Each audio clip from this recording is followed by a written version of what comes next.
Today's video is essentially an overview of my hypertrophy program. First thing is, what is hypertrophy? Hypertrophy is, I guess, as a textbook is, it's increased tissue, okay? I always also like to say it's about improving tissue, right? That is like the big thing I really want people to understand is that, and also depending on what your caloric intake is, okay, it certainly can be a mass builder, but it also can be a lean mass. Basically, you can drop a fair amount of fat mass if their dietetics are married up with that hypertrophy program, okay, in accordance with basically what a dietitian would say, a registered dietitian say, hey, you can use this program, but eating like this will yield a different result, okay? So that's also like the big thing. And I always look at hypertrophy as like, when would I use hypertrophy? Okay, there's many reasons why I would use a hypertrophy program. One of them is to increase tissue. Second is to repair tissue. And the repair tissue, think of it as like after a long season, after deployment, right? Think about your college or your pro football player after a long, grueling season. We want to repair that tissue from the trauma from the season. And repairing and improving that tissue after a season then gets you ready for the next season. And again, that's the purpose of that off season. In the tactical population where you don't necessarily have that off season, that is my focus. I'm still using hypertrophy as tissue repair. But it's also a really good program to use to where you learn to manipulate bars, your body weight, and various other resistance training, so that when you go to the strength training program and you go to power and speed, you have the base strength, okay? Because hypertrophy precedes strength. And there's a lot of times people get in, I'm doing a strength program, and you look at the numbers and you're like, well, the percentages say that it's not a strength program, because that's the whole other side too. Because if the percentages are, it depends on the individual, it depends on the lift, but if you are doing near maximal lifting, right, 85% or higher on your lifts, it's not hypertrophy, okay? So that percentage of hypertrophy, again, varies from individual to individual and lift to lift, because hypertrophy or bicep curl, as far as a percentage, is likely going to be different than your hypertrophy percentage for a barbell back squat, okay? But essentially, again, my starting point for hypertrophy is somewhere around 55% of 1 RM, okay? I go off 5 RM and 3 RMs for various reasons so I can increase that volume. And by increasing that volume, I want to increase acceleration over that time too, an average state acceleration. So to the point of acceleration, if you're looking at my program, what you're going to see is like, I get this a lot.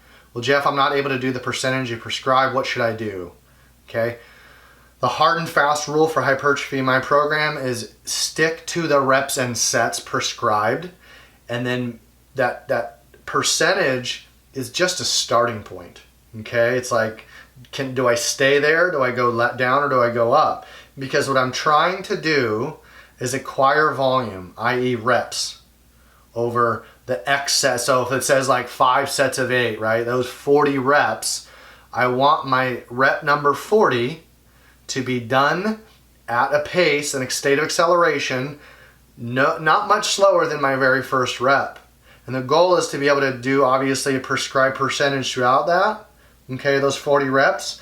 But if you encounter halfway through that you need to drop the weight to continue to do the reps and do the reps at the given state of acceleration, right, that's a high average, that's your goal, okay? Because in terms of hypertrophy, to increase tissue, what we're trying to actually not do is get the percentages so high that it's teaching the CNS to improve its contraction force rate. That's strength, and we'll get to that in a different video, okay? So I want you guys to understand that the prescribed sets and reps, that's pretty hard and fast. But even throughout, again, using that same 5 sets of 8 or 8 sets of 5 of 40 reps, okay, well, you feel free to lessen or increasing. Maybe you've chosen too light of a set on your first set or so. You can increase the weight as long as the state of acceleration is maintained throughout those reps and sets. It's not usually the case even for myself. So even in mid-set, like even not necessarily mid-set, but from set to set to set, I will very likely and willingly drop in weight okay? So I can accommodate those reps and sets, that accumulation of work, okay? So keep that really in mind with hypertrophy. A lot of I get asked, what should my caloric intake? And that is, you definitely need to see a registered dietitian based on your goals. But understand that hypertrophy precedes strength, and they are not the same thing. Yes, of course, by doing a hypertrophy program, are we technically, mathematically going to get stronger? Yes, we are. But again, that's the big common thread at most public gyms across the country and probably the world, is that people maintain linear programs for too long, whether it's hypertrophy, whether it's strength, whether it's CrossFit. They just stick in that medium for too long and then they plateau, okay? Because understand, that is what hypertrophy do. It's supposed to stimulate the muscle fiber, right? Stress it out, strain it, so it increases in size, okay? Not in number, that's hyperplasia, okay? Hypertrophy is increased tissue size, okay? And that's the goal. If the mass is too high and you're not able to accumulate work, you do not get hypertrophy, right? And the perfect example is every bro in America goes to Bro Monday and does their bench press, and they've been doing the same weights year after year after year, month after month, okay? They're lifting too heavy too often. They aren't able to achieve hypertrophy because the nervous system gets stressed out, okay? And the next video will be strength, okay? So keep that in mind. The reps and sets are hard and fast. Those are the rule, okay? Don't feel obligated to stick to that percentage of intensity throughout the entire thing.